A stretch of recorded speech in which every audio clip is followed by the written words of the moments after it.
I spent yesterday consuming every Mission 1 shell tuber creator video I could possibly find. Now I'm back to reality and I have some thoughts. I wasn't sent a unit, so everything you're about to hear is completely unsponsored. Over the next week, expect a bunch of comparison videos once my paid unit arrives. Let's start with the best news first. It generally looks like GoPro has fixed their overheating problem. Not a single complaint across any of the footage I watched. And those thermal claims seemingly are holding up in the real world. This is really huge because at this point, GoPro is really on their last leg.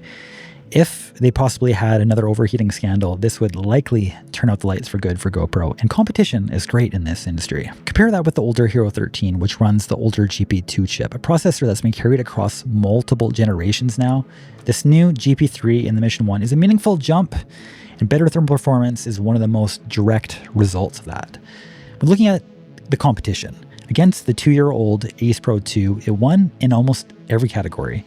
I really didn't see a single clip where I preferred the Ace Pro 2 over the new GoPro. But this camera now is 2 years old, but it really is starting to show its age. That just goes to show you how competitive this space has become over the last few years. When comparing that GoPro footage up against this very familiar DJI Action 6, I preferred the GoPro in almost every situation. But here's the thing, it's not nearly as big of a gap as you would have believed when you initially looked at only the pre-release footage. And then if you were to look at the previous GoPro Hero 13, a camera which has been long criticized for its poor low light performance, the Mission 1 is in an entirely different class. When comparing the sensor of that Hero 13 of the 1x1.9 inch sensor compared to this full 1-inch sensor, the difference between the two sensor sizes shows up almost everywhere.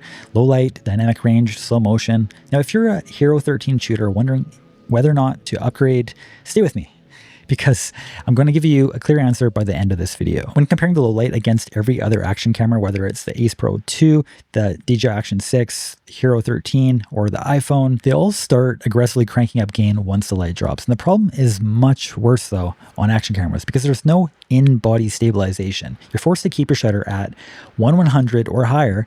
And here's where the 1-inch sensor really starts to show off its price tag. A larger sensor captures more light per pixel, which means the camera doesn't have to push the gain nearly as hard. Less gain, less noise, cleaner shadows because of that. Now, you don't only just benefit from this at night.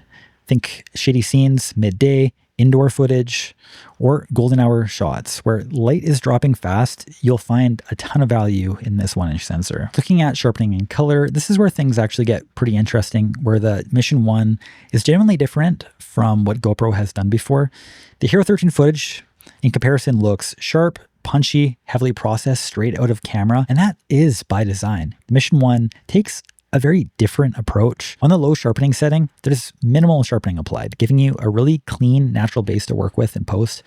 Over sharpened footage is actually really hard to fix. Under sharpened footage, however, you can always add to. Now, some people are definitely going to prefer the punchy look out of the Action 6, the Ace Pro 2, or the GoPro Hero 13, and that's completely valid. But with the Mission 1, you have the flexibility. You can dial in your own sharpening in post and land wherever you'd like. Looking at the reviews, they've shown off that GoPro actually has two different looks within the camera. First of which being natural, which adds some sharpening. It's punchy straight out of camera. And then cinematic, which has a softer, more understated look with pleasing colors that don't need much work. And then also the GP Log 2 flat color profile. Once my unit arrives, I'll probably shoot mostly in GP Log 2, but I'll test all the profiles thoroughly for you guys. You're probably asking, where does this camera fall short?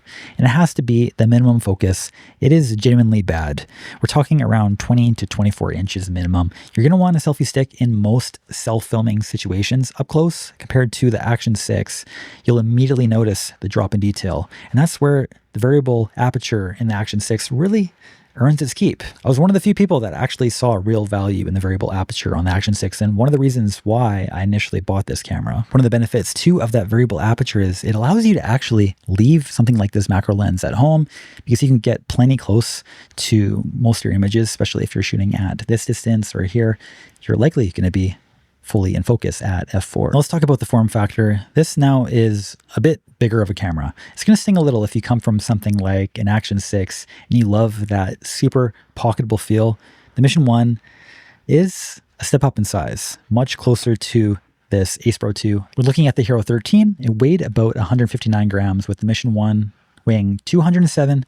It's not a deal breaker, I'm sure, for most people, but it's worth noting. One thing I was a little bit sad about when it comes to the design is it not having a flip screen. With this being a more cinema-focused camera, especially with the ILS model, it would have been really great to have a flippy screen because you do lose quite a bit of clarity relying on that front screen monitor, and it can be actually pretty hard to see. And obviously, also trying to use the touchscreen interface is just a lousy experience compared to what these Insta360 cameras offer. Well, let's have an honest conversation about 8K. As expected by most experienced users in the action camera space, is a very small resolution bump over 4K. We're talking the tiniest bit of perceived detail difference. There is some value in this, however, if you are cropping in, but on a non-cropped image, you're really not going to see much of a difference at all. This having just a 1-inch sensor crammed into a waterproof body, the gains will be really marginal, and it's mostly just there for the spec sheet.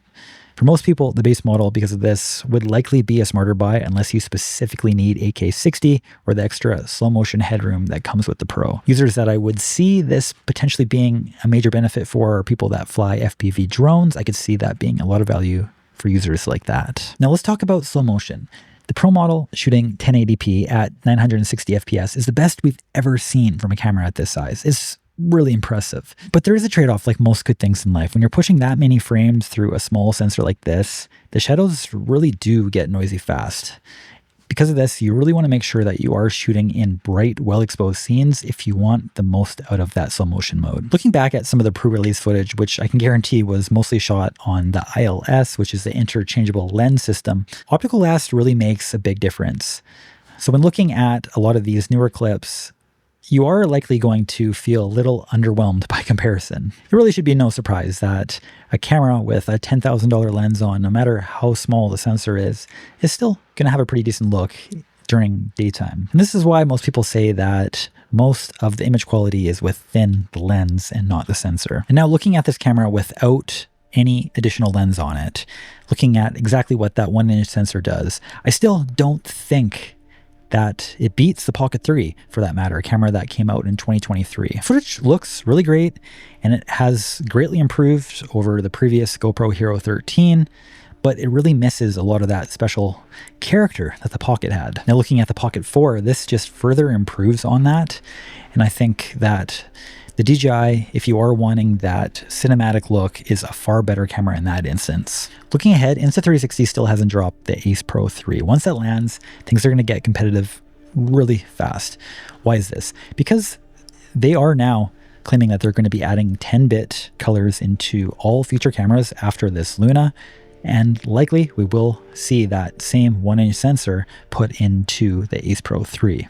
Bottom line is, this isn't a necessary upgrade for everyone, with around about a 15% increase in overall quality compared to something like this Action 6. Now, with this camera in Canada costing $950 for the Pro model and $820 for the base Mission 1 compared to the Action 6 at $609 compared to the $550 of the Ace Pro 2 and the Hero 13, you're going to have to sort of decide whether or not that 15% difference is worth the price increase. If you're a Hero 13 shooter who films mostly outdoors in decent conditions, there's a real argument as well for just waiting to see what the Hero 14 brings. But if low light, slow motion, and professional color work matter to you, the Mission 1 is a genuine step forward. I'm personally excited to get mine, but I paid for it myself, and I'll be honest, part of me wonders if the money could have gone somewhere else. If you do pick one of these up, my links are in the description. It genuinely helps fund these reviews, or better yet, become a member of this channel.